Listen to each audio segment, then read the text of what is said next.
Welcome to the 29th episode of the GameFor Podcast. In this episode, still recording from home, we will be joined by our guest, Teri Litorco from Renegade Game Studios. I'm Adam. I'm Matt. And we've also got Teri Litorco with us. Hello. How are you doing? Fine. How are you doing? Doing well, Doing great. all things considered, not going to conventions and stuff. Yeah. Yeah. Teri and I have known each other for a good long time, initially through kind of YouTube and stuff like that, and then just kind of back and forth seeing each other at conventions in the industry. And so we wanted to have her on to talk about, like how she got into the industry, how she got into gaming, how she's, where she wants to see it kind of go and that kind of stuff, and talk about things like, inclusivity and diversity and all kinds of different things like that, because, the industry, there's just a lot of talk about it right now. And we think it's time for it to be better. So that's part of what we'll talk about today. But to start, we'll talk about what we've been recently doing in our hobby stuff. So Matt, what have you been doing in the hobby lately? Sure. So I've been playing D&D. It's still going on, but I almost killed the group off last night. So that was an oops. It was kind of one of those battles that you don't think is going to be that bad. And then kind of like halfway through, everybody, you could tell that while they were kind of saying, oh, we've got this, you could tell they were starting to get a little nervous. So, almost killed the group. It was okay because that particular scenario, there was a out on my side that I just didn't let them know that there was an out. So it was kind of fun because I wasn't as worried. Like if I, supposedly killed them, there was a way for me to kind of still keep the campaign going. But it was interesting watching them kind of get nervous, for the first time, really. Like we've had, a member go down here and there, but when you start talking like 2 or 3 members and people that can't move and the bad guys didn't seem like they were really being affected, it was fun. Did you have to like modify dice rolls? Did you have to tweak things a little bit, or did they actually pull it through themselves? I didn't really pull the punches too bad. There was at the very end, there was one thing I could have done, but I don't think it really would have affected it. It just would have dragged it out longer, and we were already like 3 hours in. So I kind of did it for a time's sake, because it was kind of like they finally had done one thing that really kind of turned the tide back in their favor. So I let it go, and I didn't really have to modify, but I was rolling crazy silly good as well. So I was rolling DM dice finally again. So it's always the worst. 18s, 19s, 20s. No. That's never good as a player to hear those dice land like that. No, absolutely. Yeah, there's a couple times I would laugh, and they're like, "Oh no!" Like, "Oh yes."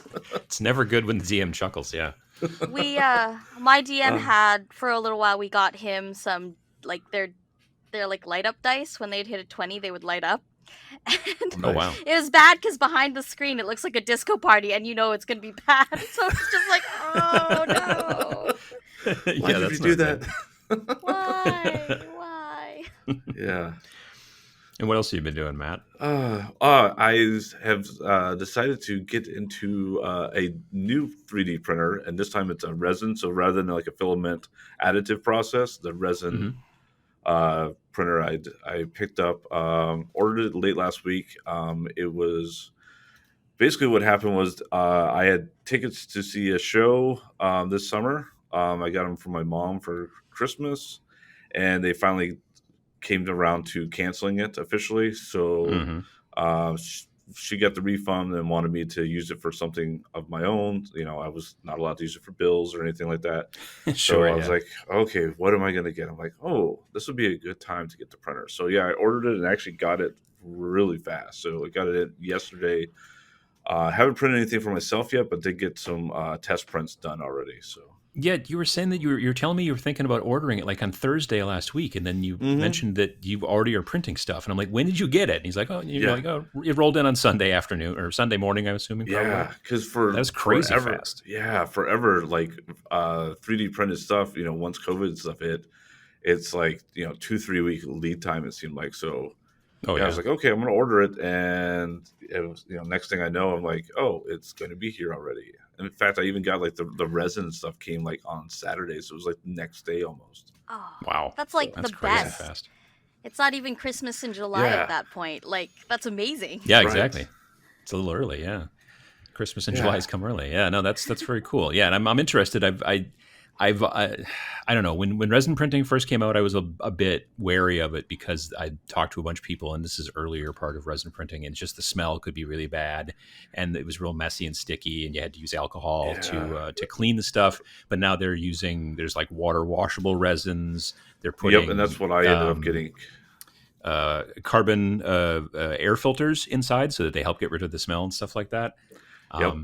Yeah, that's really kind of nice. I'm Yes. I'm, I'm Yes. becoming It's more not and more as interested. yeah, it's not as crazy. Yeah, because I was starting to watch YouTube videos after I ordered it, and I'm like, oh dear, like this might have been a little bit more than what I was ready to do. But then I started watching one specific to my printer and the type of resin I was using, and it was like, we still recommend some of this stuff, like wearing gloves and stuff, but it's Certainly. not really like you're gonna kill yourself if you don't. So Yeah, now's not but the time to be trying to buy a mask either. So like, no, it's Oh, right, yeah. and exciting. that's the thing that's weird about the 3D printing hobby is that a lot of like the stuff that was the here's the cheap stuff, here's the stuff the supplies and stuff that were dirt cheap. Like I was telling Adam, I think earlier today, like your IPA like cleaning alcohol solution. You used to be able to buy alcohol. you used to buy like a like a 6-pack for $20 or something like that. It was dirt cheap, or you could run down to Walgreens. Yeah, now good luck finding it, and especially I've seen some that are like $15 for a bottle. It's so that was another reason why getting the water soluble. It's I think cheaper. that stuff was being used for people started using it to make their own hand sanitizer, I think. Yeah, and disinfectants and stuff like that. So yeah, so I'm like, okay, well, the water soluble. That was another benefit, was that I could clean it with water. I didn't have to have a whole tub of cleaning solution and stuff like that. So yeah, I've had a But couple of like friends send me some gloves. prints, Yeah, and I'm really pretty impressed, honestly, with the different, like the quality, like the details is astounding. A friend of mine down in Milwaukee sent me because he knows I like Fishman. He found a Fishman STL through one of the Patreons that he follows, where he basically every month you just get a whole bunch of STLs, and he printed it out and sent it to me. And it's spectacular. I glued it actually this weekend, so I'm looking forward to painting it. Oh, nice. I'm afraid Yeah, like the 3D detail is printing is like ridiculous. it's like a whole like Alice in Wonderland world to me. Like I'm just like, if I get in, it's gonna be too scary. I'm trying to be strong for my own like hobby time, because it's such a vast it becomes another area of hobby. Yeah. So yeah, it's not just like, oh, I bought a new tool that I can use to hobby. It becomes basically almost like a secondary hobby. Yeah, and I was like, oh, well, this isn't going to be so bad. I can, I'm familiar with the slicer already. Well, it uses a different slicing program, so I'm trying to learn that now. And to be fair though, the resin one so far is simpler. Like there's a lot less to it. Like leveling your bed, it's like an art form on a filament printer. For this, it was like to the point where I was like, it can't be all I have to do. And I was like, nope, that's all I had to do. Okay. I do wonder if maybe almost like, as far as the technology is concerned, they're taking a look at it. And I don't want to say that like filament printing is going to go away, because it's certainly not. But I do wonder if the idea is like, if we could just make resin printing not only higher detail, but also completely easier, then more people would buy them. And Lord knows they've become quite a bit cheaper. Like when I first thought about a resin printer, they were $4,500. And now you can get resin printers for $300, $400. Less than that. So I paid. I did the pro version because I wanted the carbon filter and some other like stuff that came with this one, and it was $290, and you could have gotten the one without the bells and whistles for $240. That's dangerous. Quality wise, there's no difference between the $240 and the $290. It was just like I wanted the seal, and like the USB plug was on the front, so it was going to work out better for how I wanted to like set it up and stuff. But I can totally understand that. It's sub 300 to the point. Yeah, it's cheaper than when I bought my Ender Pro, and I thought the Ender Pro was a good deal. And like I said, like from me unboxing to me printing was about 20 minutes. where I What? think the filament, it was a couple hours. Yeah. Yeah. Oh, that's yeah. dangerous. That's so dangerous. No, I know. Oh, Yeah, man. it's I crazy. mean, it's not plug and play yet, but man, is it? I mean, leaps and bounds getting there. We're gonna have the Star Trek replicators before we know it. And like when we get these like amazing plug and play resin printers, paper printers are still going to suck just as much as they do now. Like you'll be like you'll print to it and it still won't work, or there'll be PC load letter or who knows what. But I'll be like, yeah, but I could print out like an entire 3-dimensional object in like 20 minutes or whatever. I mean, obviously nowadays the printing time takes longer, but still, paper printers will always be terrible, and I don't know why. It's We'll be printing our own crappy paper printers. Yeah, exactly. Yeah. That'll be printing new parts to make our paper printers work better. Yeah. What else have you got going on? Have you been doing anything besides the printing and the nearly killing everybody in your group? I'm getting ready to do more hobbying. I finally finished the bar basically this weekend, so I was able to all the tools and sawhorses and mess that was downstairs and taking over my room. Like I had plastic covering stuff and stuff pushed to corners. That's all gone and cleaned up now. So yeah, I think I can finally start maybe building and painting again. But yeah, I did a bunch of that this weekend actually. Yeah. So what have you been up to? Yeah. Well, so I got my hobby streaming Twitch setup thing figured out to the point now where on this past Friday and Saturday, I was on the main stage for the virtual gaming con, which is put on by Board Game Geek and Dice Tower. And it was a online virtual, tabletop gaming convention. And I was streamed on Friday morning from 11 a.m. Central to 1 p.m. and also on Saturday from 11 to 1. And I basically was just teaching folks to how to paint their board game miniatures. Like there's so many different board games that come with so many different miniatures. So I want, I was basically aiming towards the folks who I have all these miniatures I've never painted before. I don't know if I could do it. So it was all about me trying to show you, this is the easy way to do it. This is the simple techniques. This is the stuff you need to know, explained about priming, explained about base coating, dry brushing, some washes. That was about it. I worked on, what did I work on? On Friday, I did some of the Foot Clan that came in the Teenage Mutant Ninja Turtles game from a couple years back. And then on Saturday, I painted a bunch of machine gun gas mask wearing bad guys from the Hellboy board game from Mantic. You got that started painting? Oh, nice. So yeah, I just went through and just showed different techniques. Like I primed them all. I primed 5 of them black. And then on 2 of them, I dusted them from above with a gray spray paint to kind of get kind of a zenithal highlight. But then I didn't do it on the other ones so I could show the differences between the 2. And then I used basically, actually, Teri, you're the one that told me about the giant makeup dry brushes and stuff like that. And I used one of those big concealer brushes to actually, instead of spraying the gray down from above, I used one of those brushes to put gray on there and then showed the difference between, well, this is what the spray looks like, this is what the dry brush looks like, and then finish the models from there. And it was great. I love that makeup brush thing. Yeah. Oh, yeah. Absolutely. It's the best. I ordered it. I got strange questions because I forgot to tell my wife why I ordered it. She's like, "Hey, you got something, and what is it?" I'm like, "It's a giant makeup brush." She's like, just gave me that look like, okay. I'm like, "It's for painting." She's like, "Oh, okay." Yeah. No, it's really spectacular, and I know at least, I think maybe on both days, but I did definitely call out that you were the one that told me about that stuff, Teri, and people were pretty impressed by it. I buy them by the dozen, so I love them. I love that stuff just because it's so accessible too, right? Like you can get it at the drugstore, and oh, absolutely, yeah, dollar store, all kinds of places. Yeah.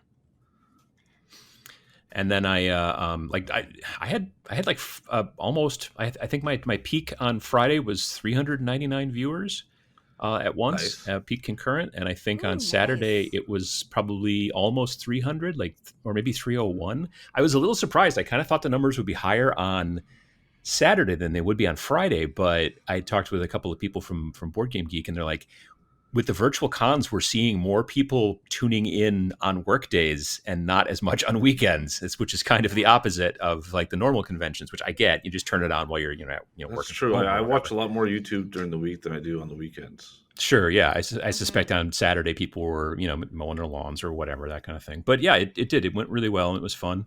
So I did that. And then I built some dumpsters and shipping containers, little, 28 millimeter scale ones from Reaper Miniatures that I'm going to use for terrain, and I primed them on Sunday with some rattle can stuff. And they turned out great. But then there was a Reaper miniature, like the Reaper Bones Black, the line where it's like that more gray plastic instead of the white plastic. It's not as bendy. You actually have to put them together usually. And it's this big, huge kind of ogre with like a skull head. And it's a really great little sculpt. I saw it someplace online and I bought it. I ordered it from Reaper. And the black that I used on it, I think was an old can, and it just powdered it completely. It's like I can brush it off but not really, So I'm going to have to throw it in the solution and strip it to get the primer off it and start over, which is not that big of a deal. I always, try to teach people that, you can't ruin a model really. You just might have to strip it and start over, but it's not that big of a deal. But yeah, it was weird because I thought at first when I did it, I'm like, is it too humid? What's going on? But I did all those dumpsters at the same time, that I used different colored stuff. I used some Krylon camo. I used some Army Painter colors, and they came out gorgeous. And just this can of black primer that I had, I think was maybe too old, and it just powdered real bad. It's funny how those like the performance of like, especially the aerosols, I find, but like just in general, like these things have an expiry date. Like this is this esoteric, like use me by after you open it, like yogurt, I guess. But we don't. Yeah, we don't but I never see it on the can. Yeah, like I've never seen it on the can. Yeah. And it's funny because I know for a fact if I see something, I'll spray something and I'll know, oh yeah, this can is kind of old. I'll think back on it. That's the moment where I reflect. But like, maybe it's just like, I have opened it. This is the last time I used, like, this is the first time I used it. Like, write it with this, like when you make a jar of like pickles or something, and it's just like, I canned this jam on this date. Maybe I've got to, like, right. Maybe you got to start dating your hobby products and being like, you know what, this paint's a little old, or this. I used to do that with Tester's Dull Coat. When I bought Tester's Dull Coat, because because it would be so hard to find sometimes that if I was at the hobby store and they had it in stock, I would buy a can just to have it, and then I would use a Sharpie and write on the label the date that I bought it. Just because sometimes I'd also pick up an older can when I meant to, or something like that, or I picked up the newer can and then the older can gets older and that kind of stuff. I should do that with more of my paints, my sprays. Yeah, I'm thinking this is a good idea. Yeah. It's just I was really surprised like how powdery it was, and I thought it was maybe maybe it's a little humid, but the other ones all worked great. So I find I'll just throw it in the LA's Totally Awesome and clean it off. Yeah, which is awesome. I just find that it's the more stuff that I try to prime at the same time, it's more likely that it's going to be a bad prime. Like if I'm priming just one thing, it's going to be fine. But then I'm I'm going to get like a whole bunch of stuff done today and get it all primed, and then I'm like, what the heck happened? Yeah. Luckily, this was the only piece I was priming black. The other colors were all fine, like I said. But so yeah, if I would have decided to prime some of those other pieces black too with this stuff, it would have been just as bad. So I'm glad it was only one piece and it's not that big. I can strip it, so that'll be good. But anyway, that's what I've been doing. How about you, Teri? What have you been doing in your hobby stuff lately? Oh my gosh. So on the weekends in our household, we play board games. Like we just play a lot of board games. We play a lot of licensed games because I have an 11-year-old daughter. So we got some gaming in. Harry Potter Hogwarts Battle is like a household favorite. We play it. Oh, I love that one. It's so much fun, especially with the kids. Just so much fun. And then we put on the theme music. If it's nice enough, my kid will like put on her Hogwarts robes because we went to Universal over the Christmas last year. So she's got like a wand and everything. Yep. It's a whole thing. It's a little production. Nice. So we play a lot of board games just generally. But we got a few games of that. We got some gaming in of like we usually play Unfair, which is by Good Games. This is a game that was released initially by Simon. Come on, I guess. I don't know how they're pronouncing their name anymore. I don't think they do either. No, it's probably changed since last week. So Yeah. But they're like, but I think that the publishing rights went back to the original developer, and so they did their Kickstarter a year ago for more expansions, and we've been really enjoying that game. It's a really great engine building. It feels like an engine building game with a lot of take that, so it doesn't feel like a traditional Euro. Um, which a lot of like Nice. Euro games, they tend to feel like solitaire, like you're playing solitaire next to other people. That's not the kind of game that appeals to me. It's not the gamer that I am. So Sure. to get Yeah. those games in, Mm-hmm. we play. We had recently we played some Raiders of the North Sea, which is like probably one of my favorite games that Renegade, which is the company I work for, we can talk about that later, makes, because it's just Vikings, right? I love Viking games. They're fun. The art's really fun. So, yeah, we got some board gaming in. I ordered the Rio Sonora terrain pack from War Cradle for the game Wild West Exodus. I'm not sure if you're familiar with that game. Yeah, have you I ever was built any of their MDF? not the recent stuff. When the game was first originally launched before War Cradle had it, when it was I guess technically a Battle Foam, but they were under a different name or It's whatever. Battle Foam. I did have some of the that terrain, or not, some of the MDF terrain, but I haven't built any of the new stuff. So Is it this easier? stuff is the Rio Sonora set is actually pre-painted. So it's not even Really? Yeah, it comes the first set that they had, which was Red Oak. It was primed. It was primed this weird blue color. It was kind of a pain to work with, but I love that MDF terrain set. Their MDF cutting. I got their first thing, which was like a distillery, to the like one of the most recent ones, which was like the cat house, from that set, and like even the evolution between that first MDF cut set to the cat house is bananas. The cat house has the doors open. There's like a flippy door, like a doggy door style. Like the doors fully open. Oh. It's like 3 layers. The layers open up. Like it's an involved build. For MDF terrain, it's not like the easiest to build. It takes a little bit of doing, but man, the terrain itself is just spectacular. And the Rio Sonora set, because it's painted, is just like once you've built it, it's so beautiful. All the layers open up. The roofs all open up on every one of the buildings. You can fit models inside. Wild West Exodus, from the first, because I played the first version when Battle Foam had it to War Cradle now. I feel like the game it feels like, it reminds me of the things I love about Malifaux.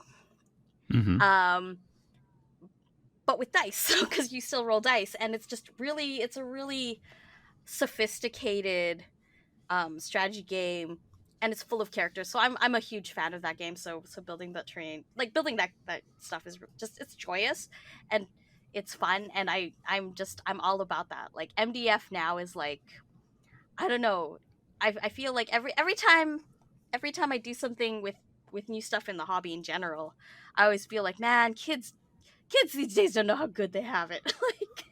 Right? Yeah, exactly. Don't know how good they have it, because it's just so. I mean, like when so cool. When I first started trying to build like terrain from scratch, if you wanted to make anything that looked even vaguely realistic and have like, HVAC vents and pipes and things like that, it was all like straws and things that you could find in little doodads. But now there's tons of companies out there that make like resin, electrical boxes or vents or, sewer grates and all these things to really make the scratch belt stuff look really awesome. And yeah, you're right. MDF has really gone a long way. I've been really happy with the stuff that I've been getting from Death Ray Designs too. Like they have a whole, it's called New Series. I think it's called New Series or New Ceres. It's a basically it's like cyberpunk stuff, and you could use it for Infinity, or you could use it for it's just really nice. There's a whole art form, like how they've designed it so that it hides all the edges, and it's amazing how technical it's gotten. And how much they can fit on a plank now too. Like it's kind of like there was that. I remember the period of time when Games Workshop went from, like, something happened in their technology. And I remember it very distinctly when you looked at the old, like, it was like the Lord of the Rings there. You looked at the old sprue, and then suddenly, like 4 years later, the sprues looked like they were made by completely different companies, because the amount they were able to stick on a sprue, even the density just went through the roof. It feels like that with like MDF now.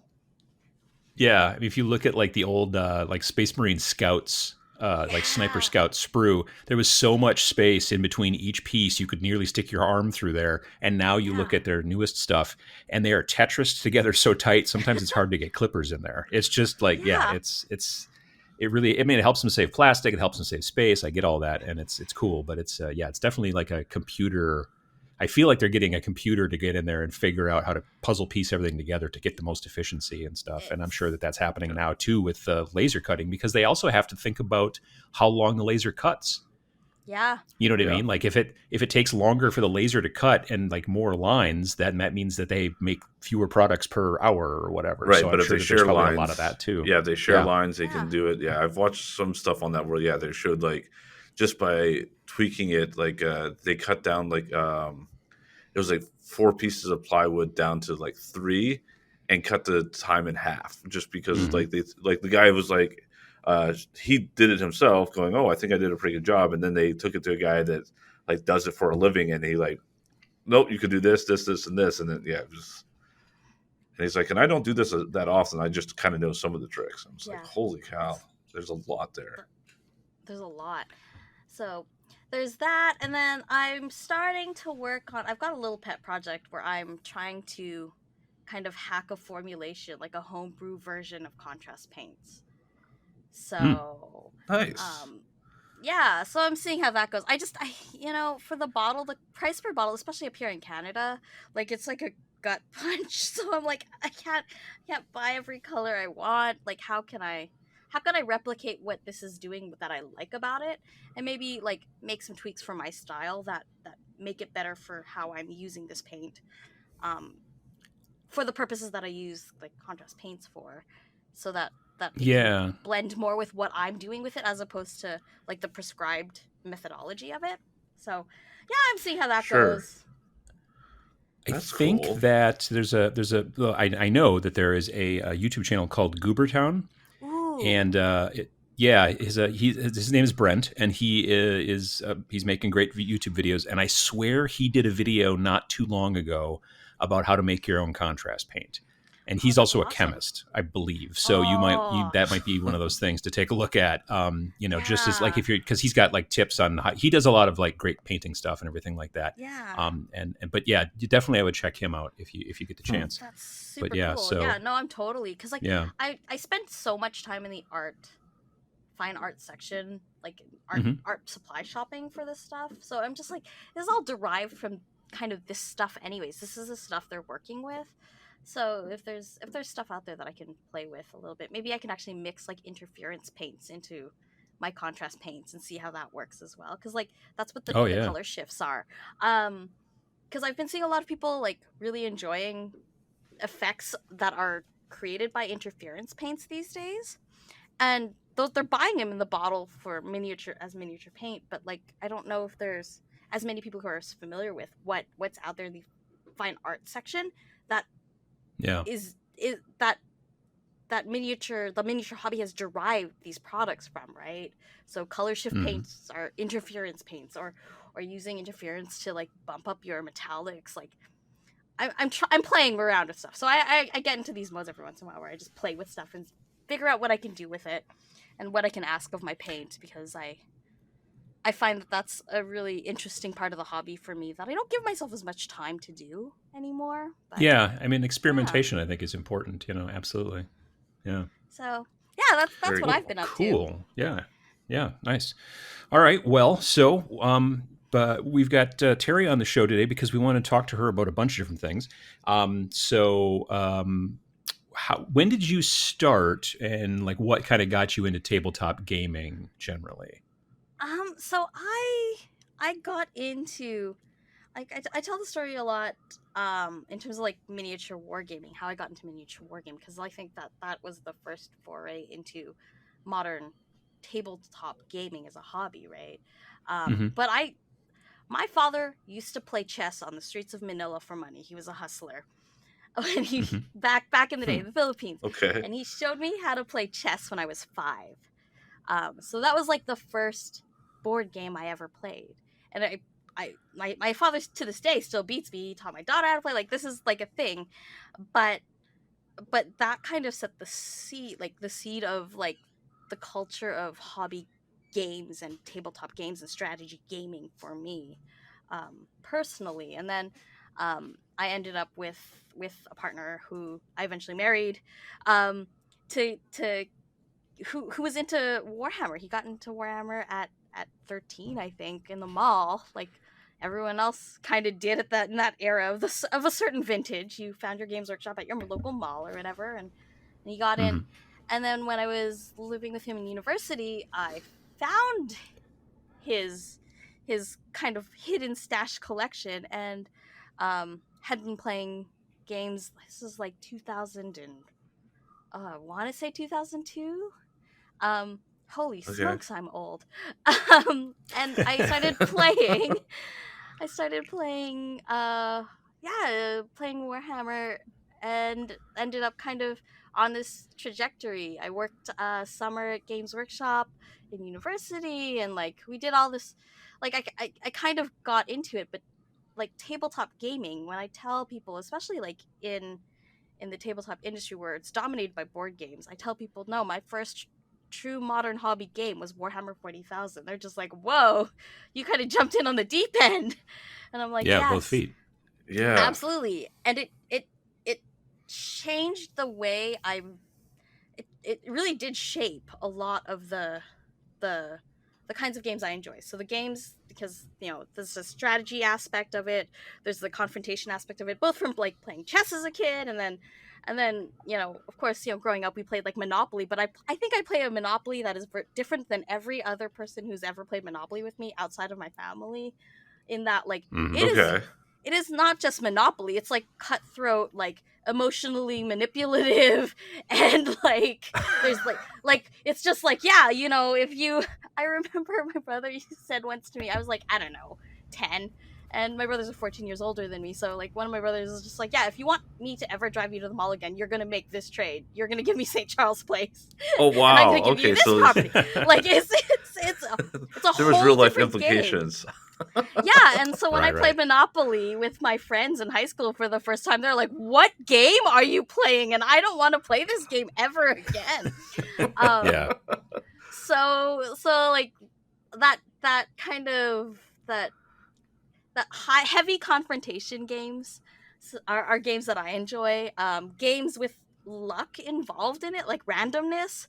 I don't mind it. Like I'm, in the world of tabletop, there's kind of this spectrum, right, where you have like the Euro game, which is, a lot of modern board games are derived from this German style of game, and you're farming. It's like the themes are usually very peaceful, because Germany had a history of war, and they don't like confrontation, they don't like luck, so it's like very, very like, Carcassonne, like, no dice, no nothing like that. And on the other end in of the Eurogames you see it spectrum a lot. That's true.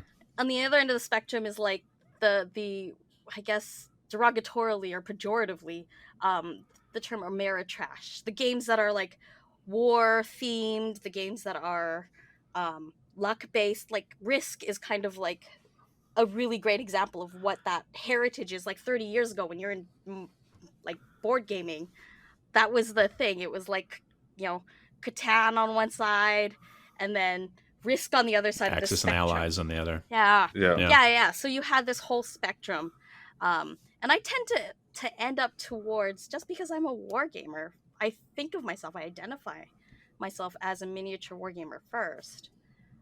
More towards that like luck-based, heavy confrontation kind of game. That's not to say I don't enjoy other games. Like I love playing cooperative games with my family. I love playing like D&D. I like role-playing games. But like that's kind of the spectrum I end up to. I don't like games like if it's farming or if it's like economic based. Like there's a game that's out there designed by a really brilliant designer. His name is Emerson Matsuchi. He designed a game called Century Spice Road, and it was about it's just this economic engine. The theme is like added on. It's like you're supposed to be trading spices along the spice road. I couldn't get into that game whatsoever. They release a version that has the most cute golems, and fairies and dwarves, and instead of trading spices, you're trading these little cute sparkly gems. And all of a sudden, same mechanics, Yes. totally different theme. I'm playing that game and I love that game. I think it's like so delightful and so much fun. Yeah, But I ended up getting that game. We did it. It was one of like the tabletop days or something at a local yeah. store, and my son and I were like, I was like, oh, didn't really care for the, like you said, the original game, and they're like, oh, it's basically the same game, just a different theme. I'm like, okay, and we started playing it, and like he really liked it, and then we brought it back, and and played with like other family members, like my wife and stuff, who aren't super big into board games, and Mm-hmm. they all loved it. They're just like, oh, these gems are amazing, Yeah, theming is amazing. How fast it can Theme change is stuff. very, very important. Absolutely. Yeah, and I mean, I think that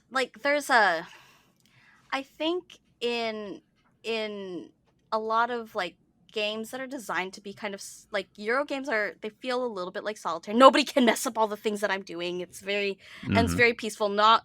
There's not a lot of interaction or confrontation. The Right. theme is used to make a game palatable for the mechanics, but I tend to find that for me, theme is what I need to be immersed because of miniature wargaming, because the narrative, the story in my mind's eye is so important to me when Hmm. I'm playing a game that I want to feel it and I want to see it. And I just can't imagine planting farms and living with sheep and trading wood for cows Right. Yeah. the Yeah. same Yeah. like with the same enthusiasm as I can raiding outposts as a Viking or Right. that sort of thing. Right. So like the Absolutely. abstraction Yeah. and the blending Yeah. of There's a game, mechanics matters. Viticulture. I don't know if you've played that one. Yeah. The mechanics are It's really sound, and I found I had fun playing it, but I have a hard time wanting to play it again because you're just growing wine grapes. yeah. But I mean, I was just like, the theme's just like, oh, and I would never have played it if it hadn't been brought to the table and I was convinced that it was a great game to play. And like I said, the mechanics, I had fun playing it, but I did Mhm. not get driven to going, oh, I definitely want to play this one again. I mean, I think what it is for me is so there's a term that's been thrown around a little bit in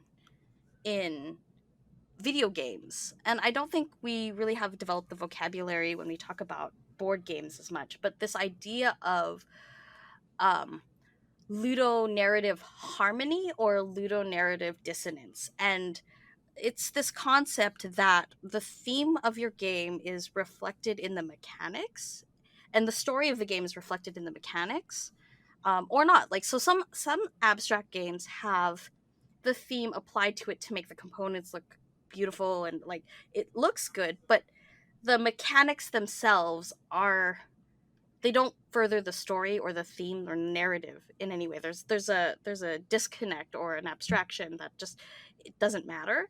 And there are Mm. some games where it's like super tied. Uh, it's like Harry Potter Hogwarts Battle. It feels like every part of that game is built around that theme, and everything that's Mm-hmm. happening mechanically drives that theme. It's kind of like not to shill, but Power Rangers is a game where I just like look at the game itself and play that, and I feel in that world because the mechanics feel like that universe. It ties together. Warhammer 40,000 is the same thing. The Sure, mechanics it was made. feel It was made for it. Yeah, Yeah. you yeah. couldn't take the Power Rangers game You can't. like mechanics and apply that to growing wine grapes. You know what I mean? Yeah. Like that Right. kind of Yeah. thing. Like it's just not. Yeah. It's Yeah, just and like not from the so when rebuild like a lot of software, and that's usually like there's apps that are called like weight labels, because you can basically Mhm. slap another logo on it in colors and have an app for a different company, but really the mechanics and look and everything is all the same. Versus that yes. app that was built directly for that company. Yeah. So I mean, I Yeah, think that's absolutely. part of that whole process of like I know my own taste, That doesn't mean that I can't be I can't be convinced that there are other types of games out there that are for me or aren't for me, Mm-hmm. because I think that also changes so much of what we do in terms of tabletop gaming as a whole is not just affected by like what our personal tastes are, but how the people around us, around the table, impact the gameplay experience too. Oh, absolutely. And Yeah.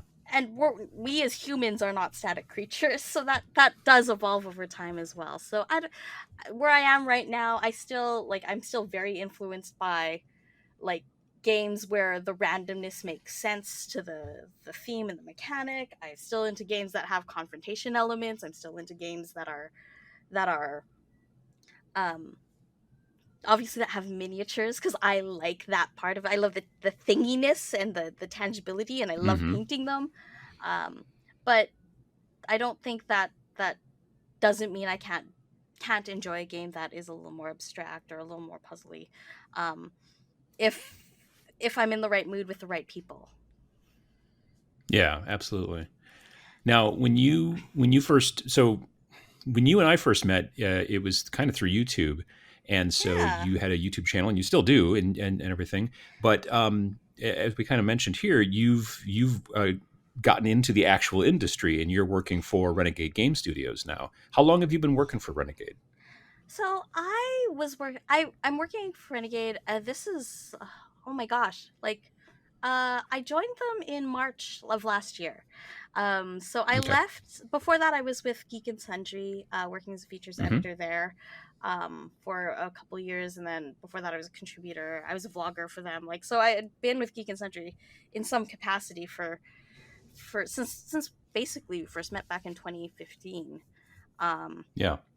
and then I was just looking for a change. Online video was looking kind of unstable, and I was Hmm. looking at my work history and just going like, I don't know if I'm necessarily qualified to do much else other than talk about games for the next little while. Sure. Yeah. Yeah. Like, over that journey, I'd gotten a book deal and published a book on tabletop Hmm. gaming, like a survival. I like to call it a survival guide. It's like a etiquette meets tip book on, like, how to get into the hobby and how to find the games that you love and how to have, like, you know I know this dates the book a little bit, but how to have gaming nights with friends and dinner parties and stuff. Right.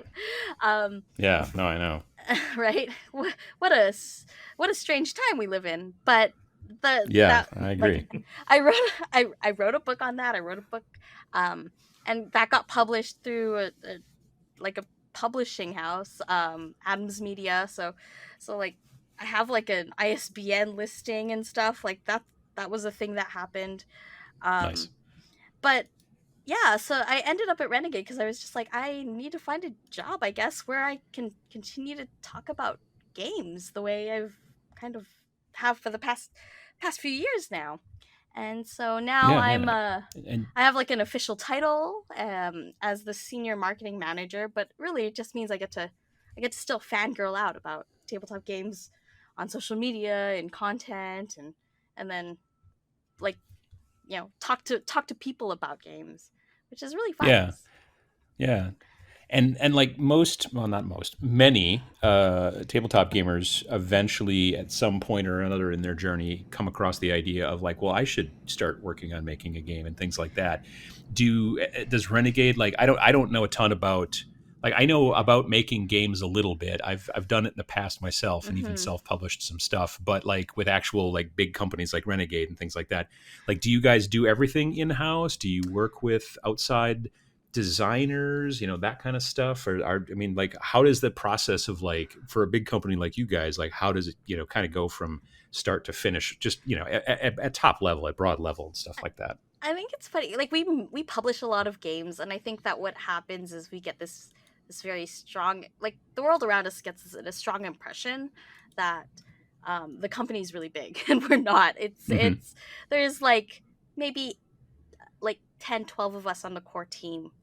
Um, and then we work with a lot of partners. We work with a lot of designers and artists and, um, various contractors just to operate. Hmm. Because, like, we have we have a lot of ambition, but we have really talented people we work with to make these things happen. But ultimately, it's a very small, lean team. And I think we're it seems bigger to me by like for two reasons. One is because it's a small industry, so like 8 to 10 yeah. people still seems kind of big within a small industry. But I think it's also because the stuff that you guys put out seems like maybe it's coming from a bigger company. Like it's like high quality. It's like, you know what I mean? Like Right. I would Yeah. have figured you had like, a whole room of designers that you like are, they're exactly, all yeah, toiling over and Yeah, like having pitch meetings 3 times a day. And yeah, it's yeah, funny because absolutely. like we have like just to give you a little bit of insight. So Hmm. we have one designer on staff. That Okay. was Matt Hyra. He joined the team at the beginning of this year. This is as we approach August. That would be year 6 of Renegade. This company, um, Wow. was started. I think part of that refinement you're talking about. So Scott Gata, who founded the company, he has a huge pedigree from tabletop industry. We used to work at Decipher. So if you played the Star Wars card game from like Hmm. the 90s, he Yep. had his fingers on that. Like he did the World of Warcraft game with Cryptozoic, Hmm. um, mm, the collectible card game. Like and he founded Cryptozoic, and so when he left Cryptozoic, he started Renegade, and so he brought a lot of that industry knowledge, the industry connections, and the understanding of the industry. Um, when he founded the company. So a lot of that um, is what you're seeing now, right? You're seeing that experience, and then a Hmm. lot of the team members came with him from places like Cryptozoic, from Decipher. So our senior games producer Dan Bojanowski, he came from that same kind of era, so he knows how to produce games. And Sarah Erickson, our director of sales, came from Cryptozoic, working under Scott, so she understands that, and she also runs a retail store, so she understands how those things at every tier kind of play together, right? So we do a lot. Yeah, that's We got are to be really able nice. to do a lot in terms of designing games. So Vampire the Masquerade, which is an upcoming game, we announced it last year at Gen Con. That's a Hmm. game that is designed in-house by Matt Hyra. So he came from Cryptozoic. He's done like a whole bunch of those expandable card games that chances are if you've played Pokemon or you've played, like, he has this huge pedigree of card games. So he's designing that. But for games like even like Power Rangers, Here's the Grid, we work with great designers who are very immersed in the license. Um, Yeah. so we mm. had Jonathan Ying, who previously came um, from Fantasy Flight. He was a co-designer for the Doom board game and for Star Wars Imperial Assault.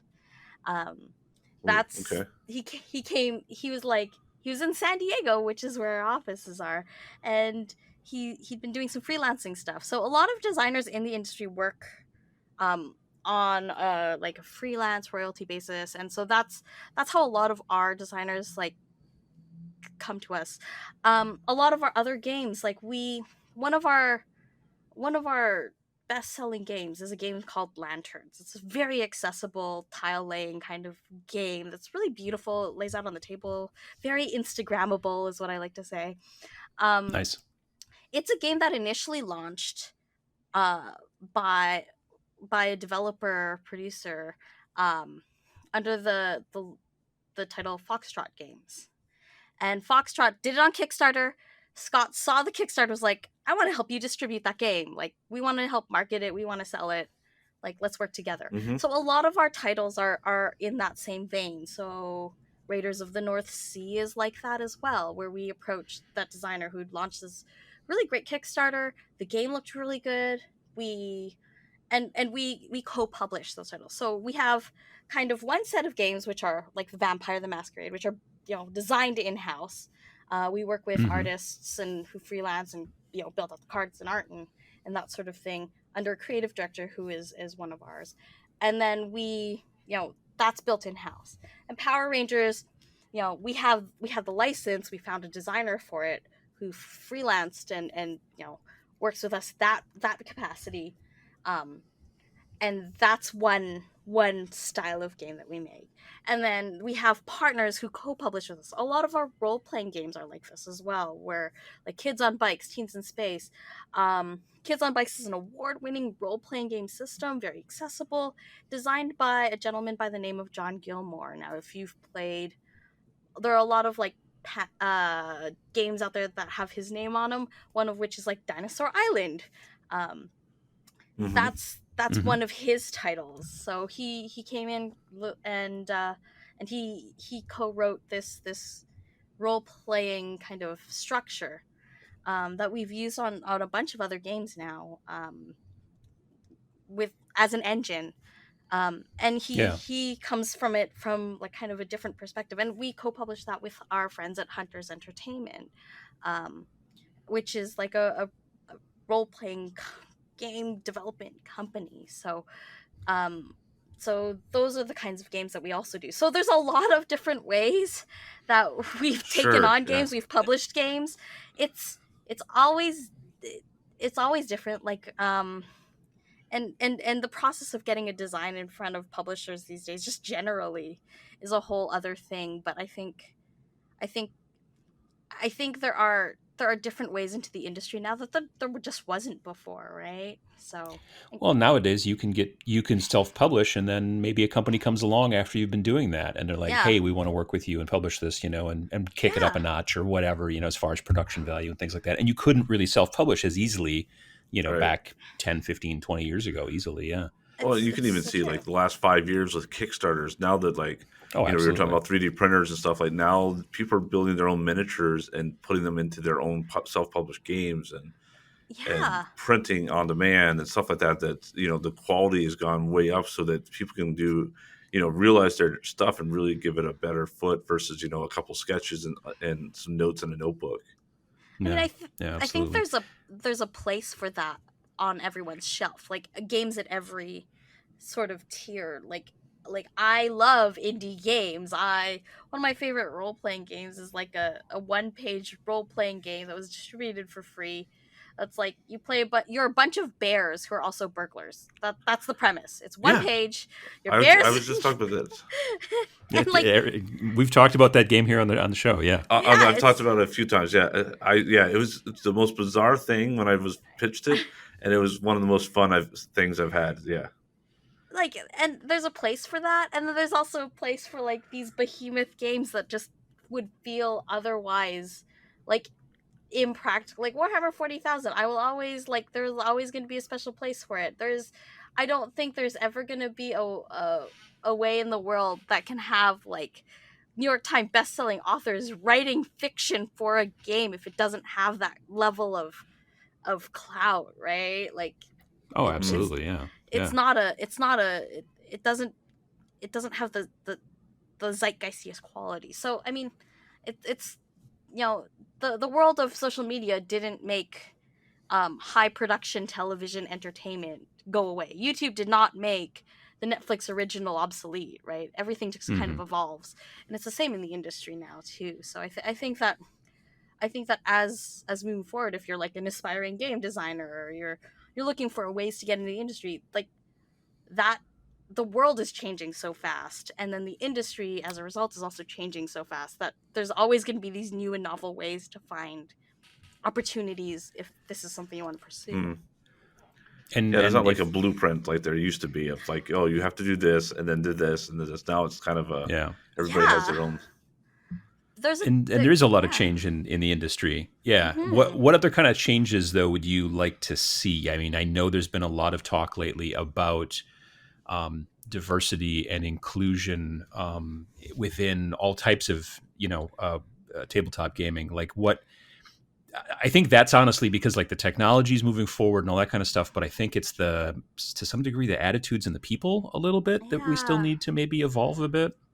I mean, it's when you are as immersed into a hobby, and I think I know this both as a miniature wargamer, someone who's a Games Workshop fan, and like whether that's like Xbox, Nintendo fanboy like feuds, right? Like this is something that was such a subculture niche thing before, But when it hits a certain tipping point, it stops, right? So it's like nobody is going to shame a Switch owner if you own a PlayStation these days. It's not like there that feud that existed like in the 90s where it's like Nintendo, Sony.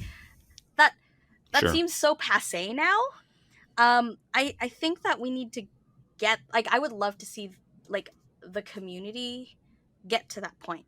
And I think that it comes in a couple ways, right? Like, one of it, it's going to be, you know, when you think of what kind of person plays tabletop games, what is the image that comes to your mind?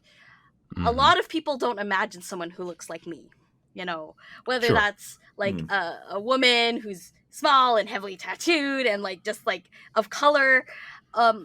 Like at a certain point, we're gonna have to realize, like, no, like, games are for everyone, but the industry also has to recognize that, both like as a gaming community, where it's just like, if someone who doesn't look like they belong in the gaming store because you have this preconceived notion of what a gamer should look like or who a gamer is, what qualifies them as a gamer. You know, as a community, we need to address that. And then on the other side, you know, when we look at creating games, marketing games, assuming a base level of knowledge about games, when we teach games or write rule books or create art that represents the gamer, because, you know, you're taking on the role of, say, a hero, or that sort of thing, that also has to change. We have to change our mindset and our approach to who we think is going to purchase, buy, enjoy this product, right? We make luxury products. The tabletop game industry is a luxury product industry. It's weird to hear it described as that, because when we think of it as an identity product, like, it's different. But like, we don't think of you know, board games as like a Prada bag or whatever.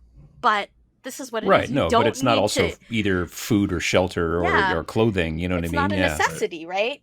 Yeah, exactly. So it's a luxury product. But what happens is, if we make an assumption about who buys luxury products as a whole, what the socioeconomics are, what the personal identifiers of those people are, what the gender of those consumers are, we pigeonhole the potential base and consumer and community. And then if you are creating games targeted towards a particular audience, it's kind of a self-fulfilling prophecy at that point, right? Of course your community is going to reflect exactly who you targeted at, because that's who you made it for.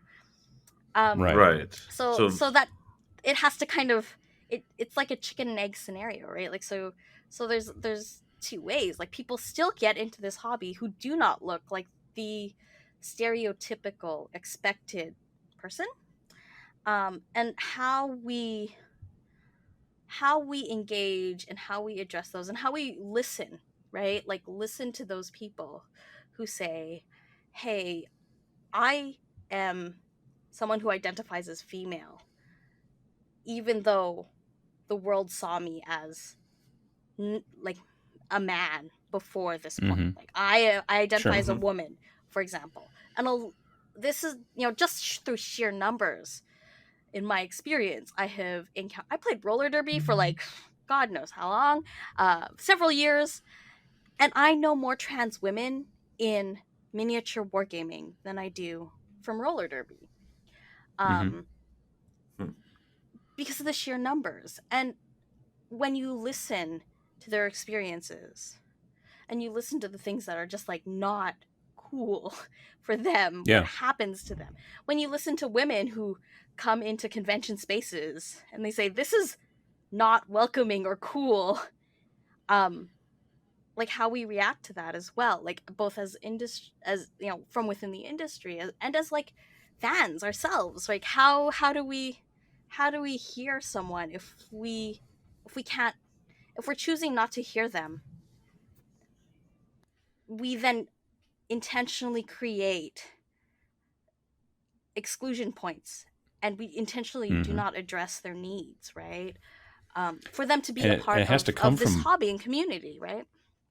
Yeah, and it has to come from both angles, in my opinion, Yeah. both from the community and also from the publishers. And we are starting to see, like, I again, I don't know a ton about publishers in board gaming, but I know, like, within miniatures, Games Workshop has been becoming, leaning more into inclusion and trying to, show people of different races and different genders and all kinds of different things like that on in their marketing, on the actual materials and things On like the that. boxes But and they in the game. In the exactly, game. but And they like it can't do it by themselves. Like, they no, I also mean need the community to step up as well. and I mean I think that's also like, so I posted up a kind of like a public post on my Facebook page, and I said, "Hey, do Hmm. you know like any game designers who are of color in miniature war games, because I want to diversify my collection. I want to see what they're making. I want to grow my Hmm. collection with this lens." I play one game that has a person of color on the designer credit, and that is Eric Lang's A Song of Ice and Fire. He is a co-designer, credited co-designer of that Hmm. game. Okay. Nope, like nobody else was able to give me, like, Lee Gaddis recently just released a rule set, like, from Gaddis Games, who you include on your show recently. But like Yeah, he's a friend of one, ours too. Yep. two, like I couldn't Hmm. even get someone to tell me a person of color who worked within, Games Workshop's design studio, or like there Hmm. Right. there's no there is it's strange to me that that's where we're at, right? Like, this is the place where we're at when it comes to people of color. And of course, because of that, it creates an area where nobody is intending to exclude. It just we just don't see that spot because it's not being thought of, right? So if we It's have like a blind this, spot to some degree. Right. it's a block, right? We can't you can't Yeah, yeah. know what you don't know. You cannot know what you don't know. And so, like, Right. it also has to change. Like, it's not that, and I make this argument all the time, it's not that miniature wargaming is, exclusively this domain of European descended heritage, non visibly minority, like non racialized individuals. Like, Sure. that's not the space. Like, there is Japanese written on Games Workshop's packaging for a reason. Hmm. There are markets, and there are growing markets. And if we're supposed to, Yeah. like, from a capitalist perspective, like, and this is an argument I make all the time, right? Diversity is good for you as a consumer. Diversity is good for you as a publisher. For the consumer, what Absolutely. it means Right. is you get more of the game that you love because it continues to grow in popularity and be supported, right? The bigger something is, Absolutely. the more you're gonna get. Like, my dream is like the Gaunt's Goats HBO series. I want to see Gaunt's Ghosts on HBO. Hmm. Like, make it real. Sure. Mhm. Right?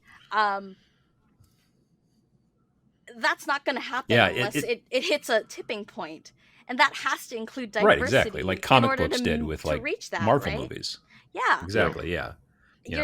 And then on the publisher side, diversity makes sense to you because it grows your potential consumer base. So it's a double, it's a two-sided coin, right? It can't only come from one side or the other. And I think Right. that Mhm. if you're a fan, there are easy ways. It doesn't cost you much to be kind. It doesn't cost you anything to listen. It doesn't cost you anything to be welcoming. And I agree. and Yeah. Right. that's easy. That's the easiest stuff. And it Mhm. doesn't cost you anything to take at face value someone who says, "Yeah, no, I'm here to play games." And assume that, right? Like, just say yes, keep playing. Like we're in a unique place where these conversations are happening because we had creators of like content creators of color who were like, hey, you know, are we going to make a statement? Are we going to be doing something? Mm-hmm. You know, at events, like at big events, like are you this isn't a political thing, and it doesn't have to be. Diversity, I don't believe, is a political issue. This shouldn't need to be a political issue, right? Like, you know, No, it's a human issue. it's a human issue. Yeah. Like I was pretty sure that, you know, when we wrote the history books on World War II, we were like, the racists are bad. Like, we all Right, collectively exactly, yeah. agreed to that, right? Like that Yeah. Yeah. the Nazis are bad. So like we don't. Right. They're need- usually why they're the bad guys in movies, because there's nobody going, Right. "Oh, you know, there were a lot of good." No, there wasn't. No, No, that's there the whole wasn't. point. So it's, Yeah. I don't think it is. I don't think that it has to be like. I don't think it has to be this politicized issue, and I think I tire of hearing like, let's keep politics out of board gaming, and I'm just like, it's not political when you're talking about, Right. hey, let's sell more product to more people, like, or let's share Yeah. this Right. awesome hobby with more people. Like, that's not a political Exactly. thing. And saying, hey, you know, it doesn't matter. You know, we shouldn't Absolutely. have to validate that presence, right? Sure. So that's where I'm at. So- I think that's what I would, if there's one thing So I'd if try I- to change. So if somebody that's listening right now is like, "Yeah, no, you're right. I should be more inclusive. You know, maybe I'm not doing enough or saying something." Like, what would you give them as an advice? Like how, like if they run a gaming group, or they're just a gamer that just wants to see the community keep growing, you know, and wants to do the right thing. Like, what would you? Do you have like some tips or some thoughts of like how they could do it from a personal level? You know. I think that one of the changes you have to make it has to be inside. It comes from within you, right? Like, you have to change the way that you approach the hobby, and the idea that it is exclusively for you or only for you is something that I find is where toxicity and fandoms just across the board, not just like miniature wargaming, not just tabletop gaming, but toxicity across the board comes from. It's this idea that this is not for me, therefore it is not X. It is not Star Wars. It is not Star Trek. It is not, Yeah. miniature wargame. It is not Warhammer. If it is not explicitly for you, it doesn't mean that it's not, like, it doesn't have Against a you. place. Yeah, it's not Right. against you, right?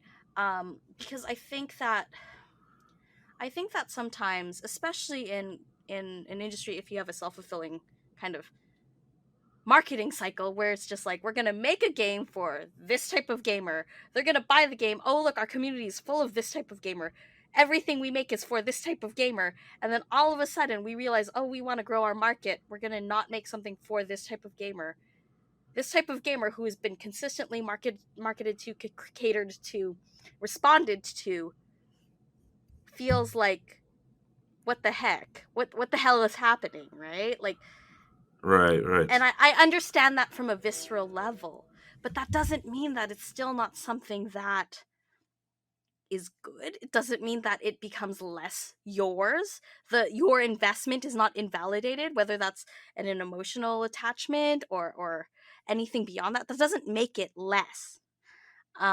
So if you can let go of that idea and say, if it's not for me, it's not this, that opens you up to be more welcoming. That opens you up to being more open-minded to other people's perspectives, and it also allows you to validate the experiences of others within the hobby or as a whole in general, to make that space and your table more welcoming. And I think that's really important. And I think that you learn more from also spreading out and playing with different types of people as well. I mean, you learn stuff when you play tabletop games. It's one of the benefits. You learn about people. And I think that when you are playing against the same people over and over again. And this isn't even necessarily talking about, race or anything. If you just play these games against these two other people that you always play against, that's your 3-person game group, that's fine. Nothing wrong with it. But you would learn more about other styles of play and other types of people if you, start maybe going to a convention, or maybe, spread out and go to a gaming club that plays that kind of stuff, and then only playing against one type of person, let's say, as opposed to being open to playing to all people from all kinds of different experiences. It just makes a lot more sense in my mind. And like you said before, as a publisher, to exclude a portion of the public, to say, well, our game is not for you to buy because we're not, making it focused towards, or it's not even necessarily not focused, it's just kind of almost exclusionary, then you're not going to sell to those people. And if you start from a place of this is marketed specifically to just these people, then when you do want to grow, you can't, because then those people that you were marketing to will be like, hey, I thought you were marketing to me, and now it seems like you're changing everything. So it is.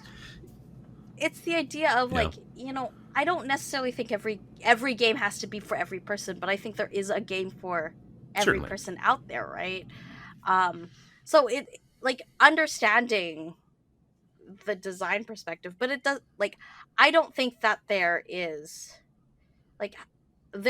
a specific kind of person. I don't think there's anyone who can say reasonably this Euro game is designed for a person who looks like this. I don't think publishers are necessarily thinking of it in those terms.